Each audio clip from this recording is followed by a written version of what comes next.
আমি আপনাকে বলি নাই, বলছিলাম পিছে নিতে। আমি আপনাকে বলছিলাম কই দাঁড়ামো ভাই, আমি আপনাকে বলছিলাম ভাই একটু পিছে নেন, আপনি তো বললেন যাইতে, তা আমি গেলাম। কই লাগছে? তা আমি আপনাকে বলছিলাম কি না পিছে যাইতে, মানে আমি কই না কেডা মানে?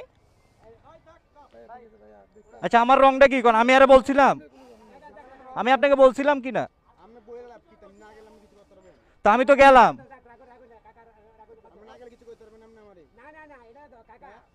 বুঝলাম না ভাই, দাঁড়াইছি। আমি মানুষের উপকার করতে গেলাম, এখন আমার দোষ হয়ে গেছে।